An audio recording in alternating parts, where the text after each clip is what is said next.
Hello, hello, hello, hello, and welcome, welcome, welcome, welcome. Welcome back, my friends, to another, of course, Creepypasta video. Now, I don't know if you can hear it in the background, but it is full on raining up here, and it is really soothing. Hopefully, you can hear it. Hopefully, it sounds nice. And I'm just gonna leave it here. Now, for tonight, we will be reading The Murmur. And as usual, whether it's day or night, just sit back, relax, and enjoy.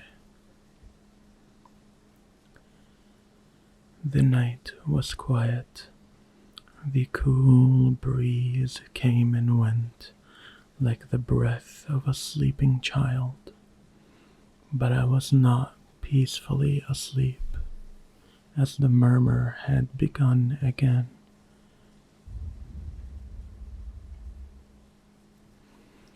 It had been going on for a few months now.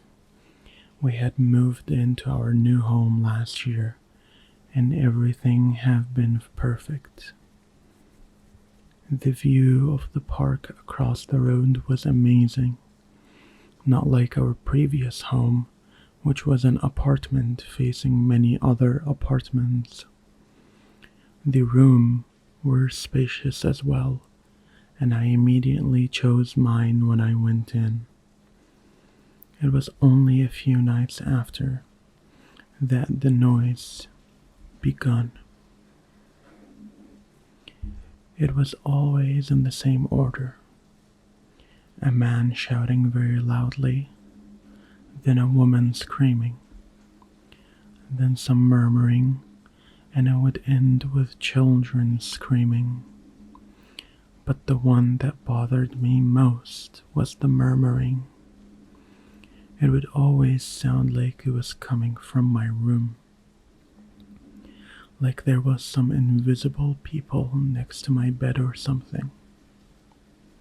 And the funny part was that no one else had ever heard these noises. My parents and older sister always gave me a weird look whenever I brought up the issue, and my sister would always say, "It's probably from some other house. You are a guy. You shouldn't be getting scared of stuff like this." Well, tonight, I thought to myself as I lay on my bed, I would find whether these noises were coming from our house or from outside. I found my torch in the drawer next to my bed and slowly walked outside my room. It was 2 in the morning, and I knew that, from the previous experiences, that the noise would start in about 5 minutes. I was not wrong. The man's voice started rising in volume, and the woman's voice started as if she were crying. I followed the voices down the stairs and realized that they were coming from our basement. Unable to control myself, I opened the door swiftly and shouted, "Whoever's down there, you better leave now or I'm calling the police." Immediately after I said that, a strong gust of wind swept past me and almost knocked me over. I was about to go down to the basement stairs to check when a deep male voice boomed behind me. "You should not be here, boy." I immediately turned around to find no one behind me. I ran up to my room and locked myself in. My whole body was shaking, and I quickly covered myself with my blanket even my face. I forced myself to go to sleep that night and woke up with a high temperature. I couldn't bring myself to tell anyone because even when I thought about the incident, my hands would start shaking. After a few more sleepless nights, I decided to go to the local library to see if I could find any information about the house. As I read through the old preserved articles on the microfilm machine, I shuddered when I found an article about that very house that I was staying in.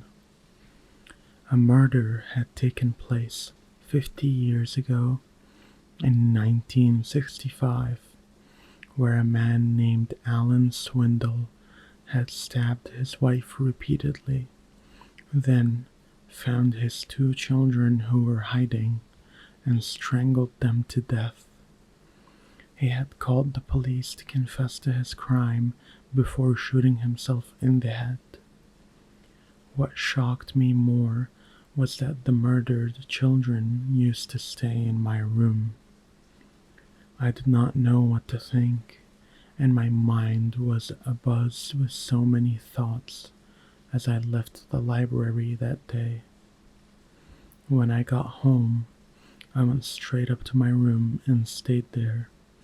I heard my parents knocking on my door in the evening, but they left after a while, probably thinking that I was asleep. That night, the noises began again, as they always did. This time, for some odd reason, I felt like I had to know what was going on in the basement. I wanted to tell the spirits to leave my house and just give me a damn break. It was frustrating enough that I was the only one hearing these noises, but it was also severely affecting my sleep, and I couldn't take it any longer. As I started to get off my bed, the murmuring began, but this time they sounded even closer than they usually did. It was almost intelligible at this time, but I left my room before my mind could properly register the words. I crept slowly down to the basement door, and I could hear the man's voice shouting from below. I opened the basement door and shouted once more, "Get out of my house, Alan. You don't belong here anymore." The moment the words escaped my lips, I hear heavy footsteps coming up from below the basement. I quickly ran back to my room and shut my door, shaking just as I had the few nights back. I heard the footsteps come up the stairs and stopped right outside my room. As I peeked over my blanket, the door swung open with great force, and standing outside was a man, covered in blood. His right eye, all the way to the right cheek, was just a huge, gaping hole that was bleeding profusely. The next thing I knew, he was sitting on top of me, his cold hands wrapped around my neck and squeezing tightly.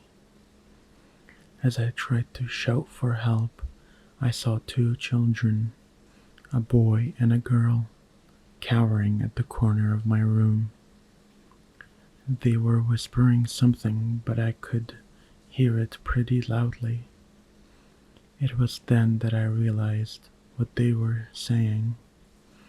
They kept repeating the words, "Don't go," over and over again.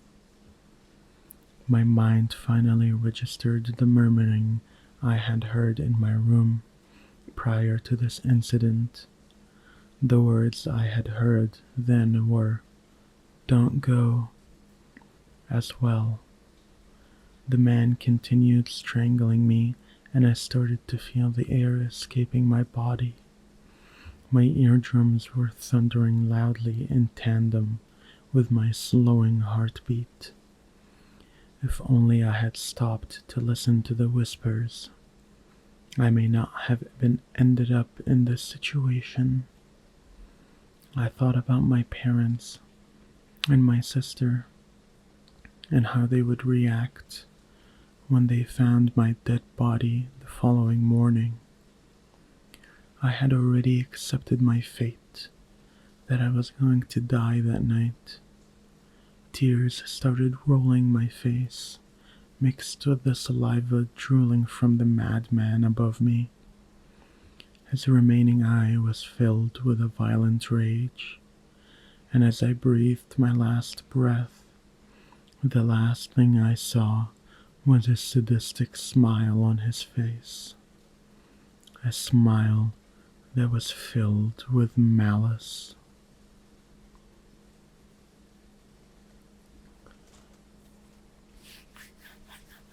And that was it, ladies and gentlemen. Thank you very much for joining me. I hope you had a wonderful night. And don't forget, as usual, sleep tight.